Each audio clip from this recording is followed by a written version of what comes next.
यति बेला मसँग संवाद गर्नको लागि पुण्य गौतम हुनुहुन्छ। पुण्य सर नमस्ते, यहाँलाई स्वागत छ।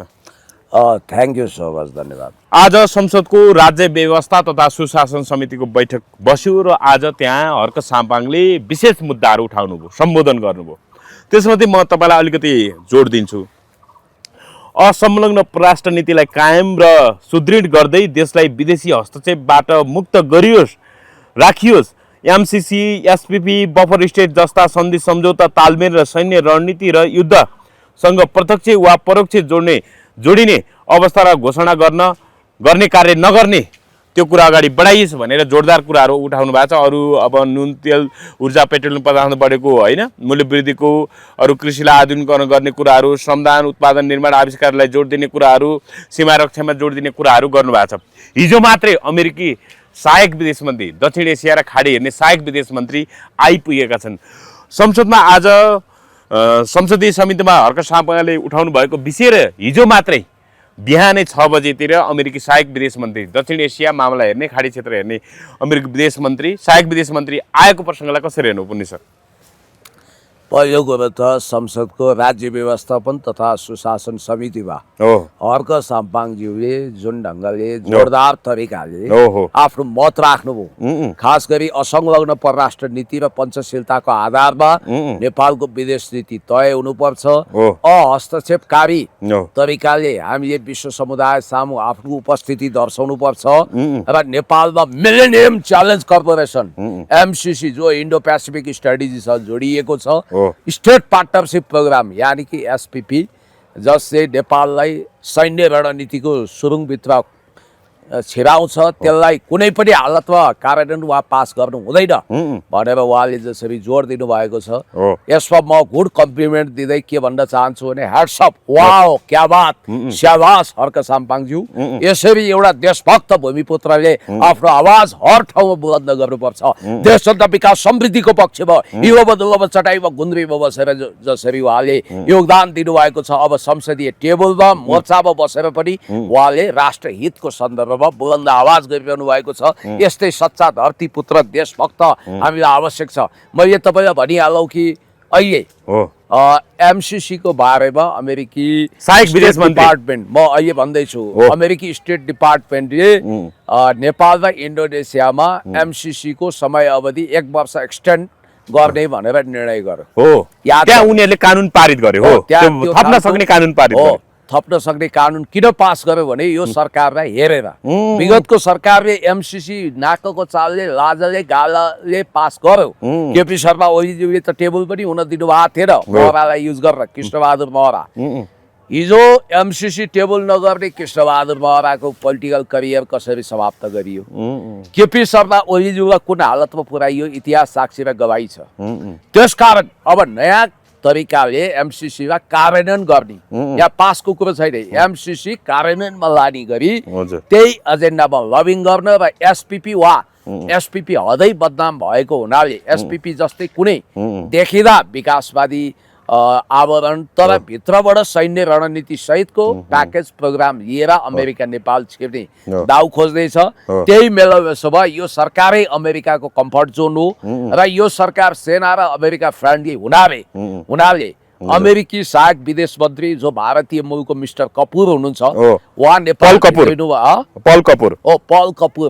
पौल भन्छ त्यहाँ होइन, नेपालका पौल शाहलाई पनि PAUL पौल भने जस्तै हो, पौल कपुर भन्नाले कपुर चाहिँ त्यो अनिल कपुर जस्तै हो, त्यो होइन हो, इन्डियन मूलको भारतीय मूलको अमेरिकी नागरिक जो अमेरिकी सहायक विदेश मन्त्री, जसले दक्षिण एसिया मामिला हेर्नुहुन्छ। प्राय उनीहरूले के गर्छन् भने मिडल इस्ट हेर्न त्यही मूलका मान्छे राखेका हुन्छन्, सहायक विदेश मन्त्री थुप्रो हुन्छन् उनीहरूको, अनि साउथ एन्ड साउथ इस्ट मामिला हेर्न यही मूलका मान्छेहरू उनीहरूले राखेका हुन्छन् र उनी आएर सत्तारूढ घटक राष्ट्रिय स्वतन्त्र पार्टीका सभापति रवि लामिछाने पहिलो भेट्ने रवि लामिछानेले गरे। अब त्यसलाई म कुन रूपमा लिन्छु भने बालन शाहको पहिलो भ्रमण उनीहरू भारत नभएर अमेरिका गराउन चाहन्छन्, त्यसको लबिङ पनि हुन सक्छ होइन। बालनले चाहिँ फेरि डाइरेक्ट अमेरिका भ्रमण गर्दा अप्ठ्यारो पर्ने हुनाले कतै न भारत न अमेरिका बीचको युरोपियन मुलुकमा पो गराउने कि भन्ने पनि तारतम्य होला। कमसे कम पहिलो भ्रमण भारत चाइना त यिनले गर्दै गर्दैनन्। पहिलो भ्रमण भारत होस् भन्ने नहोस् भन्ने उनीहरूको जोड देखिन्छ, किनभने अहिले भारत पनि नेपालको आन्तरिक मामिलामा पश्चिमाले कटाइसकेका छन्। त्यही रिसमा भारतले सीमा क्षेत्रमा चाहिँ नेपालमा पश्चिमा सरकार हाबी हो भन्दै हेर्नुहोस् त अब चौतर्फी ढाड बाँध्ने काम, सीमामा 100 रुपियाँ भन्दा बढी मूल्यको सामानमा कर लगाइदियो। पहिला फुक्काफाल ल्याउन दिन्थ्यो, अहिले बालेन भन्दै चुपचाप घन्टी छापवालाको त्यहाँ दिउँसै पसिना निस्किया। होइन, तर यसलाई सकारात्मक रूप पनि ल्याएको छ नि त कतिपयले त। कसरी भने जस्तो नेपालको अब भनौँ न उत्पादनहरू नबिकिराख्दाखेरि अब त्यो कर केही कारणले पनि त्यहाँ अब सस्तो मूल्य भन्दै भारत जाँदैन र नेपालकै उत्पादन नेपालभित्रै बिक्री वितरण हुन्छ। त्यो त आत्मनिर्भर अर्थतन्त्र बनाउन नेपाललाई अब होइन नेपालको राजस्व बढाउन पनि सकारात्मक हुन्छ भनेर सुन्नु, त्यसको लागि कस्तो सरकार चाहियो भन्दा माओ त्से-तुङको पहिला सरकार थियो नि, अथवा ली कुवान यूको सरकार थियो नि, त्यस्तो लोक कल्याणकारी सरकार भयो भने चाहिँ अरूको हड्डीका टुक्रामा नबात्ने, आफै आत्मनिर्भर हुने, आत्मनिर्भर राष्ट्रिय स्वाधीन अर्थतन्त्र बनाउने भन्ने हिसाबले अगाडि बढ्न सकिन्छ। प्रोडक्टिभिटी बढाउने, जस्तो तपाईँलाई एउटा उदाहरण दिन्छु। शीतयुद्ध कालमा माओ त्से-तुङले उहिले सेकेन्ड वर्ल्ड वार पछि रुसले के गरिदियो भने उहिले स्टिल र इस्पातहरू सप्लाई गरेर चीनमा हाहाकार हो। त्यो एकले गर्दा माओ त्से-तुङले ठुल्ठुला इन्डस्ट्रिज बनाउनु भयो नि। हामीले अहिले वास्तवमा कृषिमा आत्मनिर्भर हुने एउटा मौका पाएका छौँ।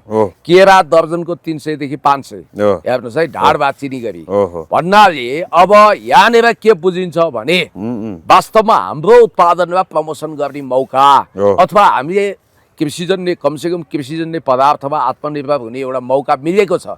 तर यही बाहनामा आत्मनिर्भर हुन्छ कि हामी टाट पल्टिन्छौँ, चोरी पैठारी हुन्छ कि कालो बजारी हुन्छ कि भन्ने पनि त छ। त्यसकारण अब यो अमेरिकी सहायक विदेश मन्त्रीको कुरा गरौँ, रवि लामिछाने भनेको त अब तपाईँलाई थाहा छ राष्ट्रिय स्वतन्त्र पार्टी नडाटी भन्दा जर्ज सोरोसले फन्डिङ गरेर ओपन सोसाइटीको नाउँमा अमेरिकामा अमेरिकन फ्रिडम पार्टी स्थापना गर्यो हो। त्यस्तै पार्टी, त्यही पार्टीको चुनाव चिन्ह उनीहरूकै चिन्ह लिएर घन्टी लिएर नेपालमा राष्ट्रिय स्वतन्त्र पार्टी अर्थात् नाम पनि ठ्याक्कै मिल्दोजुल्दो छ, नेसनल फ्रिडम पार्टी नेपाल गठन भयो, नेपाली राष्ट्रिय स्वतन्त्र पार्टी हो। यो पार्टीको नेपाली पहिचान कति छ भनेर खोज्नुपर्ने बेला आएको छ। पिआरधारी होइन, डबल नागरिकता लिएका, अथवा रवि लामिछाने आफै विगतमा अमेरिकी नागरिक भइसकेका व्यक्ति हुन्। त्यस कारणले गर्दाखेरि उनले रवि लामिछानेसँग मन्त्रणा गरे, गोप्य रूपमा बालेन शाहलाई भेटवान। तर उनीहरूको एउटा उद्देश्य, हिडन उद्देश्य 3टा देखियो, 3-4वटा। एउटा तिब्बतीहरूलाई सहुलियत दिलाउन र 15औं दलाई लामा नेपालबाट घोषणा गर्ने माहौल बनाउन उनीहरू यहाँ आइरहेका छन्, एउटा कुरो। दोस्रो, मुस्ताङ लगायतका क्षेत्रहरूमा भएका युरेनियम उनीहरूले कब्जा गर्ने उद्देश्यले आएका छन्। तेस्रो, ड्रिल भइसकेर काम धेरै अगाडि बढेको चाइनाले जुन दैलेखमा ठुलो पेट्रोलियम खनिज उत्खनन गर्दैछ नेपालको लागि, त्यो रोकाउनको निम्ति उनीहरू सक्रिय भएका छन्। अर्को चाहिँ उनीहरूको हिडन इन्ट्रेस्ट भनेको एमसिसी जसरी पनि कार्यान्वयन गर्नु, यो विकासे परियोजना हो भनेर पेलेर लानु पर्यो। म्हणजे आज राज्य व्यवस्था सुशासन समितिमा एमसिसीको बसीमा हर्क साम्पाङले उठाउनु भएको विषय चाहिँ एकदम जायज छ होइन? यो एमसिसी विरुद्ध उहाँले बुलन्द आवाज हर्क साम्पाङले उठाएको सोरै आना जायज छ। चुड्की बजाएर यो कुरा समर्थन गर्नुहोस्। अर्को, उनीहरूले के भनिरहेका छन् भने एसपिपी हामीलाई ठाडै पास गर्न गाह्रो छ हो। एसपिपी जस्तै कुनै आवरणमा हुनसक्छ युरोपियन युनियनले ल्याएको प्रोजेक्टको नाउँमा उनीहरूले, अथवा अमेरिकन कुनै विकास परियोजनाको नाउँमा उनीहरू आउन चाहन्छन्। अनि उनीहरूले मिडियामा त अल्गोरिजम छ, अमेरिका आउने बित्तिकै सबै कुरामा युद्ध हुन्छ, अमेरिकाले नेपाललाई अरबौं रुपियाँ दिन चाहन्छ, हामी विकास विरोधी हुने भन्ने न्यारेटिभ्समा उनीहरू यो सरकार अमेरिकी परियोजना स्वीकार्न गइरहेको छ र त्यो दिशामा अगाडि बढेको हुनाले होइन सरकारमा सहभागी भएको हप्ता दिन नबित्दै 25-24 अर्ब ऋण लिए त। अर्को कुरो, सुदन गुरुङको राजीनामा रोकाउने उद्देश्य पनि हुन सक्छ। होइन, सुदन गुरुङ विषय सोमबार त्यत्रो हल्ला चल्यो, तर पार्टीको केन्द्रीय समिति बैठकमा एउटा चर्चा सुदनको स पनि सुनिएन। आज पनि तपाईँसँग संवाद गर्नुभन्दा केही घण्टा अगाडि राष्ट्रिय स्वतन्त्र पार्टीका सभापति, आफ्नो पार्टी सभापति रवि लामिछाने भेट्न गएको कुराहरू आइरहेछ। कति बेला चाहिँ सुदनलाई हटाएर अब हर्क साम्पाङलाई गृहमन्त्री बनाउने चर्चा पनि छ। पुण्य सर, कसरी हेर्नुभयो ठ्याक्कै? अब सुदन गुरुङ नैतिकताको आधारमा एक हिसाबले विवादित रहस्यमय कारोबारी भएको हिसाबले उनी वास्तवमा राजनीतिक कर्मी हुन पनि सुहाउँदैन र गृहमन्त्रीको कुर्सीमा बस्नु नैतिकताले उनलाई 1 मिनट पनि सुहाउँदैन। उनले या त नैतिकताको आधारमा राजीनामा दिनु पर्यो, त्यो दिने छाटकाट छैन, होइन भने यो राजसभामा किञ्चित नैतिकता छ भने उनले त पहिला दीपकलाई त चौधरी दीपक शाहलाई त हटायो, दीपक कुमार शाहलाई होइन, विवादित भयो भनेर सुदन गुरुङलाई विदिन 5 मिनट उसले फायर गर्नुपर्छ। तर रहस्यमय कुरा के भने बालेन कोटाबाट गएर केन्द्रीय सदस्य सांसद हुँदै मन्त्री बनेका र सुशीला कार्कीले आफ्नो जेठो छोरोको प्रमाणपत्र दिलाएकी डिएनए टेस्ट गर्दा पोलिटिकल हिसाबले जैविक छोरो नभए पनि साइकोलोजिकल सनको रूपमा आफ्नो राजनीतिक छोरोको जन्मदर्ता प्रमाणपत्र दिलाएकी यो सुदन गुरुङ जो छन्, यी विवादित सुदन गुरुङलाई वास्तवमा राजसभाले किन बचाइरहेको छ? कतै उनले सबैको पोल खोल्ने धम्की त दिएका छैनन् भनेर पनि मान्छेले सोचिरहेको छ। तपाईँलाई एउटा कुरा भन्छु, अचाकली मिडिया ट्रायल हो। अब हर्क साम्पाङ बन्ने रे गृहमन्त्री तुरुन्तै बालेनले एप्रोच गरे, जसरी सभामुख छाप्पार तरिकाले एकदम सरप्राइजिङ तरिकाले सबैबाट छिनेर श्रम संस्कृतिलाई दियो। श्रम संस्कृति अहिले सरकारप्रति अनावश्यक रूपमा नरम भयो भन्ने आरोप लगाउँदै अनि एकातर्फी स्याल या के मचाउन थाले भने अब हर्क साम्पाङ तम तयार छन्, दौरा सुरुवालमा आइरन लगाइछन्, अब उनी आउँछन् भनेर यस्ता वाहियात हल्लालाई म सिधै खारेज गर्छु, आउट राइट रिजेक्ट गर्छु। म भन्छु हर्क साम्पाङ यो सरकारमा जानुहुन्न। अब अर्को कुरो, गृहमन्त्री उहाँले स्वीकार गर्नुहुन्न, राष्ट्रपति पनि बनाउन सक्छ नि त। सुन्नु न, म भन्छु स्वीकार्नु पनि हुन्न, स्वीकार्नु पनि हुँदैन। राष्ट्रपतिको हकमा चाहिँ स्वीकार्नु पर्छ। यसको तर्क म तपाईँलाई दिउँला। हर्क साम्पाङ बन्नी भनेको या त अब हेर्नु रवि लामिछाने र बालेन शाह बिचको शक्ति सङ्घर्षले यो पार्टी स्प्लिट भयो भने रविले बालेन नमान्ने, बालेनले रवि नमान्ने, अनि उनीहरूले पुराना पार्टीको नाउँमा काङ्ग्रेस एमाले नमान्ने भन्ने बित्तिकै सर्वसम्मत पात्रको रूपमा हर्क साम्पाङ भोलि प्रधानमन्त्री हुन सक्नुहुन्छ। या त उहाँले आफूलाई प्रधानमन्त्रीको रूपमा प्रिपेयर गर्नु पर्यो, भोलि हुने अवस्था त्यो पनि हुनसक्छ। किनभने तपाईँले सोच्नु न, जस्तो नेकपाको त्यत्रो बहुमत थियो, त्यो सरकार गिरेर प्रचण्ड प्रधानमन्त्री हुन्छ भनेर कसैले सोचेका थिए? भयो त होइन, शेरबहादुर त भएनन् नि त, केपी ओली त भएनन् नि। अनि त्यसै गरी अब अर्को कुरो म सुन्दैछु, महाभियोग लगाएर हुन्छ वा जे गरेर हुन्छ राष्ट्रपतिलाई बर्खास्त गर्ने सोच छ अरे यो सरकारको। बर्खास्त भएनन् भने पनि अब राष्ट्रपतिको समय अवधि 83 सालभित्र कम्प्लिट हुन्छ, 84 सालमा हो। त्यसपछि हर्क साम्पाङलाई यदि साँच्चै राष्ट्रपाले एउटा इन्डिपेन्डेन्ट टाइपको देशभक्त टाइपको व्यक्तित्व राष्ट्रपतिको चेयरमा देख्न चाहन्छ, साँच्चै आई लभ यु एकदमै रियलिस्टिक एप्रोचमा बालेन शाहले भनेकै हो भने हर्क साम्पाङलाई राष्ट्रपति बनाउन् न। राष्ट्रपति किन मान्नुपर्छ म तपाईँलाई भन्छु, भन्नेले नाक खुम्च्याउलान्, ओहो प्रधानमन्त्री भए पो कार्यकारी अधिकार हुन्छ, त्यो मानको खातिर मान किन जाने भन्लान्। म भन्छु हो, जानुपर्छ। त्यो ठुलो संवैधानिक पद हो, रोल नम्बर 1 को पद हो, हेड अफ द स्टेट हो। र हर्क साम्पाङ र सुशीला कार्की जाँदा के फरक हुन्छ भने सुशीला कार्की, सन्दोक रोहित, डाक्टर बाबुराम भट्टराई जानुहुन्न। किनभने त्यस्ता व्यक्ति गएपछि भोलि राष्ट्रघाती सन्धि सम्झौतामा आँखा चिम्लेर स्ट्याम्प लगाउँछन्। विद्या भण्डारी राष्ट्रपति हुँदा कति राम्रो काम हो, सदन दुवै सदनले टाँचा लगाएर नागरिकता विधेयक पठायो। उहाँले चाहिँ यसले नेपालको सिक्किमीकरण गर्छ, फिजीकरण गर्छ भनेर रोक्नुभयो। दुर्भाग्यवश रामचन्द्र पौडेल आएपछि प्रमाणीकरण गर्नुभयो। अहिले हामी जनसाङ्ख्यिक अल्पसङ्ख्या हुने देश, फिजी हुने, सिक्किम हुने खतराबाट गुज्रिरहेको छ होइन। मैले भन्न खोजेँ हर्क साम्पाङ जस्तो परम देशभक्त हुनुभयो भने मान्नुहोस् न, एसपिपी दुवै सदनले पास गर्यो, यो हर्क साम्पाङले प्रमाणीकरण गरेन भने के हुन्छ? हो, त्यो ठाउँमा उहाँ चाहियो। गम्भीर प्रकृतिको राष्ट्रघाती सन्धि सम्झौता रोक्नको लागि एउटा अवशिष्ट अधिकार सहित राष्ट्रपति बसेको हुन्छ र भोलि उहाँले अदालत पठाइदिन सक्नुहुन्छ। संवैधानिक भए पनि टाँचा लगाउनै पर्ने बाध्यता हुँदैन, फेरि सदनमा फर्काइदिन सक्नुहुन्छ। त्यसको लागि उहाँ राष्ट्रपतिको लागि तयार भएर बस्नु राम्रो। तर राष्ट्रपति भएपछि फेरि उहाँले सक्रिय राजनीति गर्ने नगर्ने त? किन नगर्ने? केले बोकेको छ? संविधानले बोकेको छ, कानुनले बोकेको छ? छैन नि त।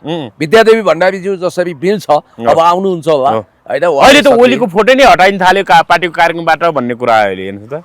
होइन अब होला के होला पार्टीभित्रका उहाँलाई जे होस् अब अध्यक्षबाट हटाउने नै खेल अगाडि बढ्यो होइन पार्टीको आन्तरिक मामिलामा मलाई केही प्रश्न नसोध्नुहोस् होइन मैले होमवर्क गरेर बुझेर सबै कुरा बोल्ला अहिले बोल्ने हतारो गर्नु हुँदैन र तपाईँलाई मैले यो कुरा के भनौँ भने हर्क साम्पाङ तयार रहने 2 पदको लागि अब गृहमन्त्री बनाएर के गर्न सक्छन् भने भोलि राष्ट्रपालले गरेका हरेक राष्ट्रघाती वा जनविरोधी प्रकृतिका निर्णयहरूमा उहाँ लतारिनु पर्ने हुन्छ त्यसको जवाफदेही उहाँ हुनुपर्छ महँगी आकाश छोएको छ हेर्नुहोस् भ्रष्टाचारले अब सीमा नाग्दैछ कालोबजारी भइरहेको छ तस्करी भइरहेको छ भने त्यो कुरोको जवाफदेही हर्क साम्पाङ हुनुपर्छ अनि उहाँलाई खिसिटिउरी गर्छन् हेर हर्के हवलदार हिजो 2टा हड्डी फ्याँकेको एउटा हड्डी सभामुखको खायो अहिले पद खानको लागि यसले स्टन्ट गरेको रहेछ भन्छन् उहाँको पोलिटिक्स चाहिँ रेशम चौधरीको जस्तै सुहा हुने खतरा बनाइदिन्छन् रेशम चौधरीको पनि त 7-8 सिट त सङ्घीय संसदमा थियो तल प्रदेशमा पनि थियो अहिले हेर्नु त हेर्दा हेर्दै नामेट भएर गयो कि गएन राष्ट्रिय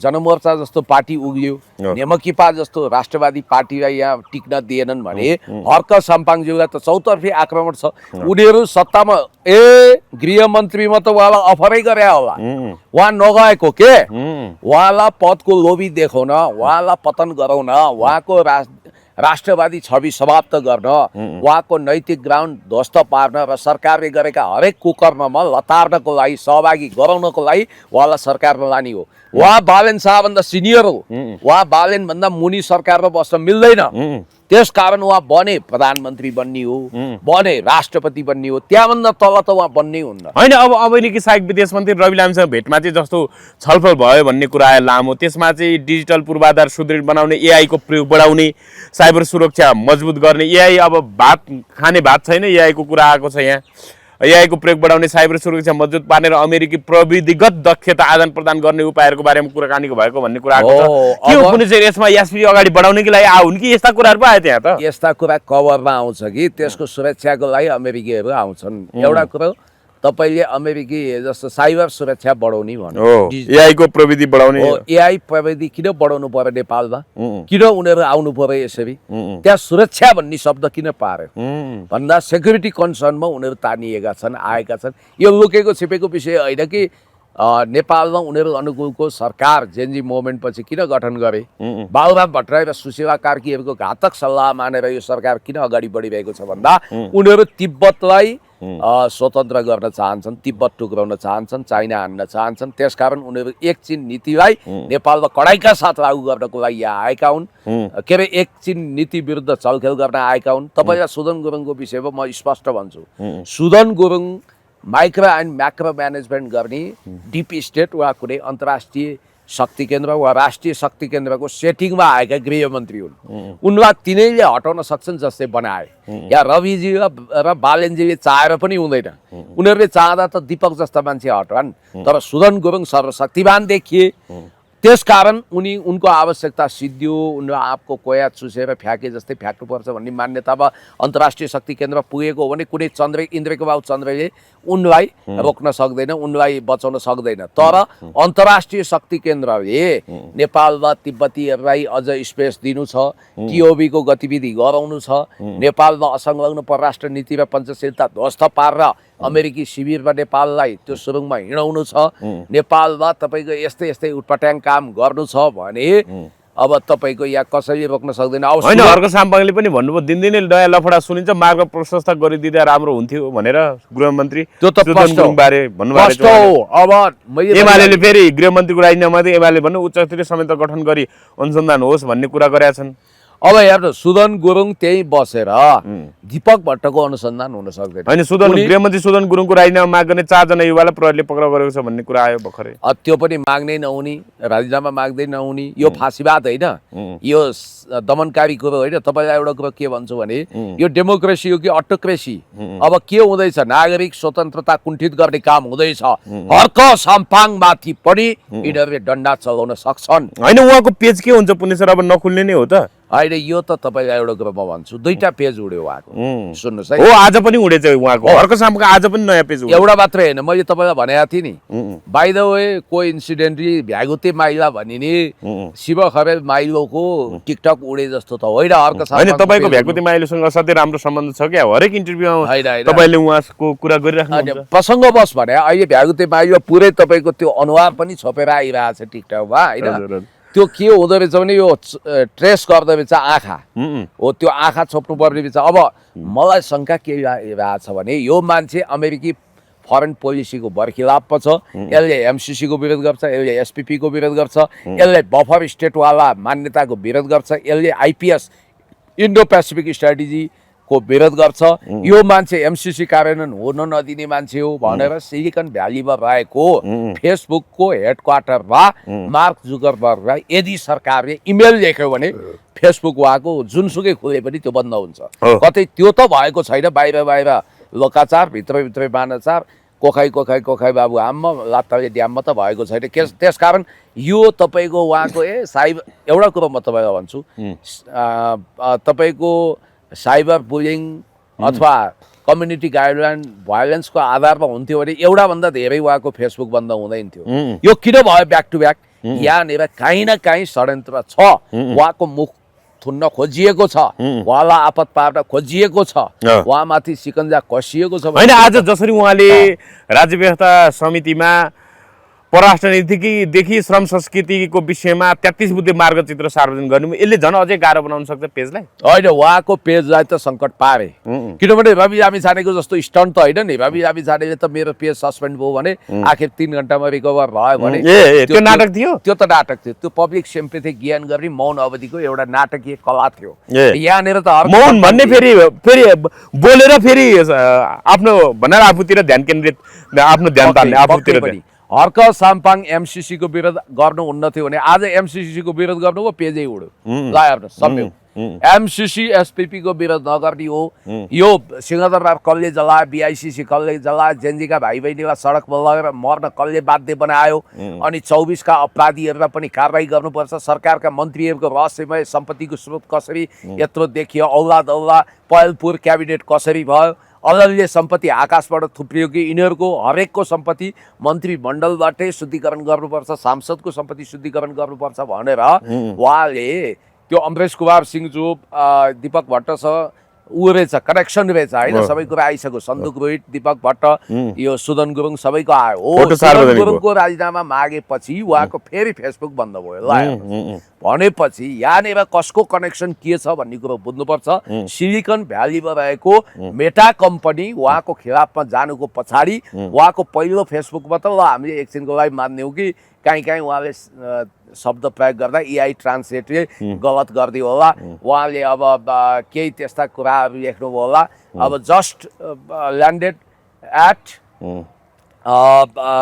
एलम्बर इन्टरनेसनल एयरपोर्ट लेखेको हुनाले गरेको होला अथवा महेन्द्र हाइवेलाई उहाँले एलम्बर हाइवे बनाउनु पर्छ भन्नुभयो होला भन्ने आधारमा चाहिँ कुतर्क गर्न सकियो पहिलो उहाँको सस्पेन्ड भयो भिपिएन लगाएर कहीँ फेसबुक त्यही त पहिलो हर्क साम्पाङ रिभोल्युसन भन्ने पेज गायब भयो अहिले फेरि हर्क साम्पाङ श्रम संस्कृति भन्ने पेज पनि गायब भयो साम्पाङ श्रम संस्कृति भन्ने उहाँको नयाँ पेज गायब हुनुको पछाडि पुरानोले त काम गरेको छैन नयाँमा त उहाँले झन् संयमित भएर लेखिरहनु भएको थियो भिडियो पनि खास हाल्नु भएको थिएन किन चाहिँ यो गायब भयो भने उहाँ एमसिसी विरुद्ध भोकल हुनुहुन्छ एसपिपी विरुद्ध भोकल हुनुहुन्छ लुसिफरवादी भन्ने शब्द उहाँले प्रयोग गर्नुभएको छ त्यसलाई कोट गर्यो होला के होइन त्यसलाई मार्क गर्यो होला त्यसकारण उहाँले जति फेसबुक खोल्नुहुन्छ त्यति नै बन्द गरेर गइरहेछ भन्ने बित्तिकै यो सरकारी तहबाट सरकारले चाह्यो भने तपाईँको फरेन मिनिस्ट्री वा एक हिसाबले information communication ministry home ministry वा पिएमओ अफिसबाट एउटा इमेल गयो भने तपाईँ डिफेन्स मिनिस्ट्रीबाट गयो भने तपाईँको इमेल आइडी पनि उड्छ तपाईँको फेसबुक पनि उड्छ भन्नासाथ यो कतै ग्रान्ड कन्सपिरेसीको शिकार त उहाँ हुनु भएन भनेर पनि बेनिफिट अफ डाउट लिन सकिन्छ यद्यपि सुदन गुरुङजीको विषयमा मैले भन्नुपर्दा दीपक भट्टको कम्पनीमा उहाँ संस्थापक शेयर धनी हुनुहुन्छ हेर्नुहोस् है हिजो हामीले न्युज पढिरहेपछि सुनायौँ Deepak Bhatt high profile smart बिचौलिया दीपक भट्टको कम्पनीमा उहाँ रहस्यमय तरिकाले फेरि जेन्जी आन्दोलन पछि उहाँले एउटा महँगो गाडी किनेको र अझ 53 लाखको सेयर किनेको रहेछ। दुईटा कम्पनीमा गरेर। हो, दुईटा कम्पनीमा गरेर। तर सेयरमा लगानी गर्दैमा सञ्चालक नभएको हुनाले दायित्व बोध त हुँदैन भन्ने कुरा नि सञ्चालकै भएको अवस्था हो। तपाईँको उहाँले जुन स्ट्याटसमा सेयर किन्नु भएको छ संस्थापक सेयर धनीको रूपमा त्यो कम्पनीको मालिक नै हो उहाँ। त्यसकारण अनि फेरि अर्को एङ्गलबाट हेर्न 35 करोड अलरेडी सम्पत्ति सार्वजनिक छ। अहिले कसरी उहाँको 50 लाखको सम्पत्ति औला दौला नगद आयो? अनि त्यो त ऋणबाट लिएको ऋणको कागज त फर्जी भइसक्यो। तपाईँले थाहा पाउनुभयो कि भएन? ऋणको कागज त अहिले पुरै एक्सपोज भइसक्यो। किनभने उहाँले ऋण लिए बापत कुनै तपाईँको त्यहाँ रसिद काटेको देखिन्छ छैन होइन। अहिलेको जमानामा मान्छे झुकाउन सकिँदैन। अनि अर्को कुरो ओडाको छापै छैन त्यहाँ। अनि अर्को कुरो के छ भने एउटा ओडाको कागज अर्को ओडामा गएर गरिएको छ। अनि 3 नम्बरमा कागज गरिएको छ, 5 नम्बर ओडाको मान्छेले आएर शनाखत गरेका छ। अनि त्यहाँ ब्याज दर पनि उल्लेख छैन। त्यस्ता फर्जी कागज गरेर नेपालीलाई झुकाउन सकिन्छ होइन। उहाँले बिहानै एउटा स्टार्ट लेख्नुभयो नि, वर्षौंदेखि जसले राष्ट्रको ढुकुटीमा रगत पसिना साटेको पैसामा आँखा गाडेका छन् उनीहरू आज डराएका छन्। मिडिया ट्रायल र प्रायोजित हल्ला त केवल उनीहरूको छटपटी मात्र हो। कारबाही रोकिँदैन, डगमगाइँदैन। दिनको 50 करोड भ्रष्टाचार गर्नेको पछाडि पनि यतिको दुःख गरेर लागेको देखिन्न। किन यति धेरै मलाई जनतालाई इमोसनल फुल बनाउने कोसिस छोड्नुस्। अनुसन्धान उहाँमाथि गर्नुपर्छ। उहाँलाई गृहमन्त्रीको कुर्सीमा राखेर दीपक भट्टमाथि अनुसन्धान गर्नु भने interest of conflict of interest, स्वार्थबाजी नै डर, कन्फ्लिक्ट अफ इन्ट्रेस्टको कुरा आउँछ। अर्थात् त्यहाँ स्वार्थको द्वन्द्व हुन्छ। त्यसकारण उहाँलाई पदबाट बेदखल गर्नुपर्छ, पदबाट राजीनामा दिलाउन लाउनुपर्छ। हुन त यो क्याबिनेटका मन्त्रीहरूको सम्पत्ति विवरणै चित्तबुद्ध छैन। पयलपुर सुनमै छैन। हो, पयलपुर छ, औला दौला नगद सम्पत्ति। अब तपाईँको हिजो मैले तपाईँलाई देखाएँ कि देखाइन, आज म तपाईँलाई देखाइदिन्छु। अब तपाईँ पनि गोर्खा निवासी हो। दिल निशानी मगरजीले एउटा विवरण पेश गर्नुभयो जिल्ला अदालतबाट। दिलबहादुर गुरुङको नाउँमा गैँडाको ख्याक तस्करी गरेको एउटा विवरण आएको छ। अब त्यो ठ्याक्कै तपाईँ पनि गोर्खाली हो। उहाँको नागरिकतामा उल्लेख भएको सुदन गुरुङजीको नागरिकतामा उल्लेख भएको ठेगाना जम्मै मिल्छ। गाउँपालिका मिल्छ, वाडा मिल्छ, उहाँको बुवाको नाम पनि मिल्छ। यहाँ के रहेछ भने गैँडाको बहुमूल्य खाक कसले तस्करी गरेको यसबारे पुनः छानबिन हुनुपर्छ भनेर दिल निशानी मगरले अदालतको प्रमाण देखाउनु हो। यहाँ चाहिँ के रहेछ भने सर्वोच्च अदालत संयुक्त इजलास माननीय न्यायाधीश श्री ओम प्रकाश मिश्र, माननीय न्यायाधीश श्री प्रकाश सिंह राउत फैसला 2068 CR 1247 मुद्दा गैँडा मारी खाक बिक्री व्यवसाय जिल्ला गोर्खा भूमि थुमी गाउँ विकास समिति वार्ड नम्बर 3 भई हाल जिल्ला कारागार कार्य नकुल ललितपुर कैदमा रहेको ग्याल्बो भन्ने दिलबहादुर गुरुङ। ल हेर्नुहोस्, उहाँको बुवाको नाम पनि दिलबहादुर गुरुङ ग्याल्बो नि भन्दो रहेछ।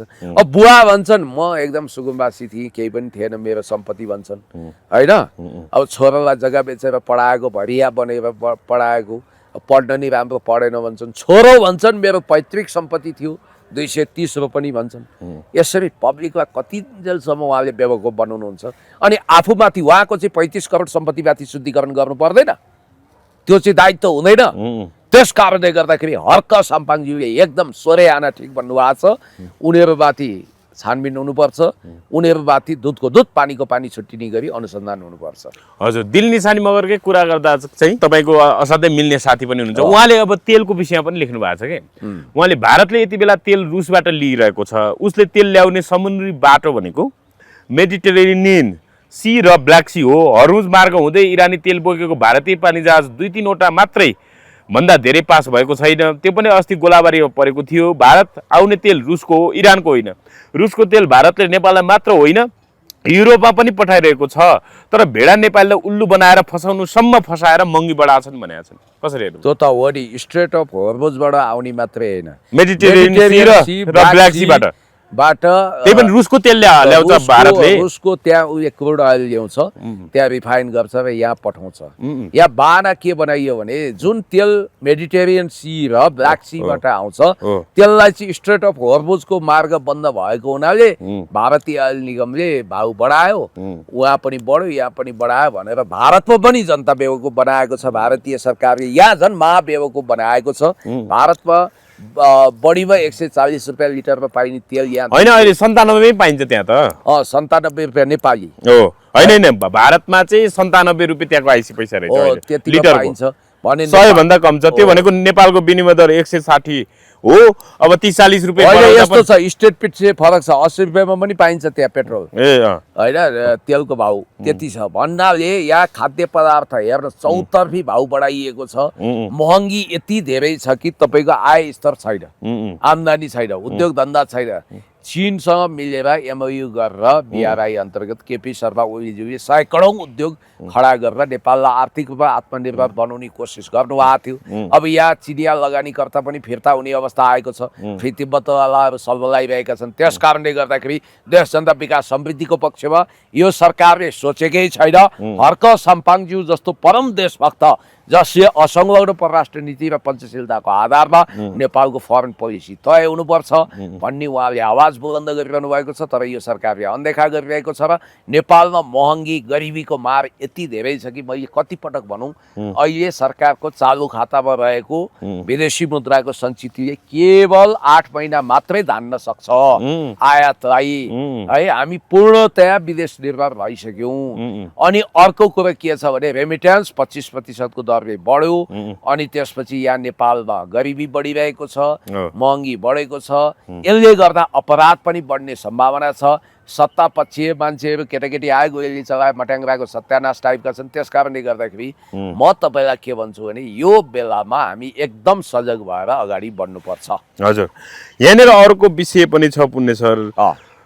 अब यो सरकारले चाहिँ अब 15-15 दिनमा तलब दिने निर्णय गरेको छ। कसरी हेर्नु भएको छ? यसले गर्दा अर्थतन्त्र चलायमान हुन्छ भन्ने सकारात्मक छ भने कतिपयले अब यो अर्थतन्त्र धराशय हुँदाखेरि यसरी भेनी अब यो तलब भत्ता साधारण खर्चमा रकम प्रवाह गर्दा फेरि भोलि लगानीको लागि रकम अभाव हुने हो कि भन्ने चिन्ता पनि छ। कसरी हेर्नु भएको छ?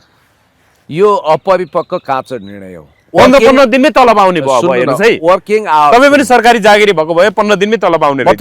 राम्रो कुरा होइन पुण्य सर? होइन, केही राम्रो होला केही अव्यवहारिक होला। यो सरकारले वर्किङ आवर बढाउनु पर्नेमा कन्ट्र्याक्ट बेसमा कर्मचारी राखेर नाइट सिफ्ट पनि काम गरेर उत्पादन बढाउनु पर्ने बेलामा सेवाग्राहीलाई लात मार्ने गरी हस्पिटल 2 दिन बन्द हुने बित्तिकै कति बिरामी मर्छन्, अर्थतन्त्र तबाह हुन्छ। यस्तो धाराशाही बनाउने गरी यो सरकारले अपरिपक्व कदम चालेको छ।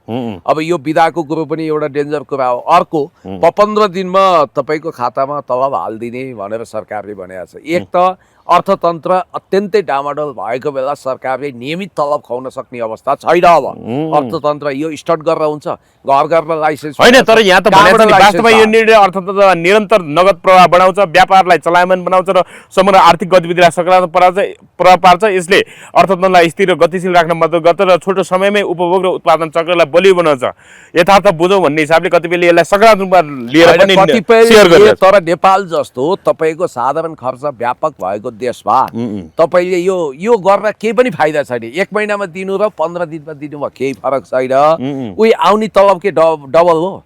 आधा महिनामा जति आउँछ 2 हाफ गरेर 2 सिफ्टमा गरेर उति नै तलब आउने हो। त्यस कारणले गर्दाखेरि यो हावादारी कुरामा भकिनु हुँदैन। यो सरकारले गरेको अपरिपक्व निर्णय हो। 15 दिनमा तलब आउने भन्ने कुरोले खासै केही पनि असर गर्दैन। हाम्रो शोधनात्मक व्यापार घाटामा पुर्ताल गर्दैन। यस्ता स्टन्ट गरेर हुँदैन। सरकारले नियमित रूपमा जस्तो अब भनौँ न, पहिला हामी विद्युत प्राधिकरणमा लाइन लागेर बिजुलीको बिल तिर्थ्यौँ। अहिले यी सेवाबाट उहिलेदेखि तिर्न सकिन्छ। लाइसेन्सको कुरो पनि घर घरमा भनेको थियो, त्यो पनि अव्यवहारिक कुरो छ, लागु भएको छैन। त्यसकारण अनि अर्को कुरो म तपाईँलाई भन्छु कि यो सरकारले गरेका कैयौँ अव्यवहारिक कैयौँ यस्ता लवस्तरा निर्णयहरूले हामी दिन प्रतिदिन उदास हुँदै गएका छौँ। त्यति मात्रै होइन, तपाईँलाई म भन्छु कि अब तपाईँको पासपोर्ट घर घरमा ल्याइदिने भनेको चाहिँ या औद्योगिकरण गरिँदैन, जाओ विदेश भनेर घोक्रे ठ्याक लगाउन खोजिएको। त्यसकारण यस्ता पब्लिसिटी फन्डा, स्टन्ट र फन्डाले नागरिकलाई सन्तुष्ट गराउने एउटा कुरा हो। तर यसले दीर्घकालीन रूपमा के महँगी घट्छ? 15 दिनमा तपाईँले तलब दिएर त्यसको महँगी घट्छ, बेरोजगारी घट्छ? घट्दैन। त्यसकारण चाहे तलब 15 दिनमा खुवाउनुहोस् चाहे महिना दिनमा, कुरा उही हो। महिना दिनमा 60,000 तलब हुनेले 15 दिनमा 60,000 पाउने होइन। 15 दिनमा 15,000 पाउँछ, 30 दिनमा तपाईँको 60,000 पाउँछ, 15,000। बरु के हुन्छ भने एकैचोटि ठुलो एमाउन्ट पाउँदा मान्छेको गर्जो टर्छ, अलि ठुलो काम। मान्छेले के हुन्छ भने तपाईँको थोरै तलब आउँछ, जिरा मरिच काचाकिचिक भने जस्तो एकैचोटि सिद्धिन्छ। 1 महिनामा तलब आउनु नै व्यवहारिक हुन्छ। हजुर, यहाँनिर अब हामी अन्त्यमा पनि आइसकेका छौँ। यो सरकारले अब विद्यालयहरूमा होइन, अब भनौँ न कर्मचारी ट्रेड युनियन खारेज गर्ने भनेर एकदमै आक्रामक ढङ्गले अगाडि बढिराखेको छ। अब यसको विरोध पनि भइरहेछ, कतिपयले समर्थन पनि गरिरहेछ। यता फेरि चिनिया दूतावासले चाहिँ युवा पायोनियर कार्यक्रम सञ्चालन गर्दैछ। यता अमेरिकाले अमेरिकी युथ काउन्सिलमा भर्ना गर्दैछ। यो के अमेरिका र चीनको यो के प्रतिस्पर्धाको मैदान बन्दैछ यो देश? कसरी हेर्नुभयो? नेपालमा चाहिँ दलीय भातृ सङ्गठनहरू खारेज गर्ने अनि विदेशीको चाहिँ फेरि त्यो उनीहरूसँग प्रो चाइनिज र प्रो अमेरिकन बनाउने खेल त भइराखेको छैन। त्यही भएर नेपाल अन्तर्राष्ट्रिय द्वन्द्वको मैदान बन्न सक्छ। सरकारको अपरिपक्व निर्णयले अमेरिकन युथ काउन्सिल त खारेज गर्नुपर्छ, नेपालको मिनी अमेरिकीकरण गर्न पाइँदैन। तर यो चाइनिजहरूले चाहिँ विद्यार्थीहरूलाई अथवा अलिकति उत्साहित व्यक्तिलाई, मलाई लाग्छ 24 देखि 34 या 25 देखि 35 सम्म होला हो, उनीहरूको के छ भने नेतृत्व, नेपाली स्थित चिनिया दूतावासले नेपाली युवाहरूलाई नेतृत्व, सामाजिक सेवा र व्यावसायिक विकासको क्षेत्रमा सशक्त बनाउने उद्देश्यले त्यो नराम्रो चिनिया दूतावास युवा पायोनियर कार्यक्रम सुरुवात गरेको छ। त्यसले चाहिँ त्यो तपाईँको अमेरिकी युथ काउन्सिल जस्तो होइन नि त। त्यो त ठिकै हो, व्यवहारिक कुरा हो। त्यसलाई अन्यथा लिनु हुँदैन। त्यो ठिक हो होइन? त्यो ठिक हो। अरू के छ जहाँ जाँदै? अरू एकदम ठिक छ। धन्यवाद। हर्क साम्पाङज्यू, अगाडि बढ्नुहोस्, आशीर्वाद छ। Thank you.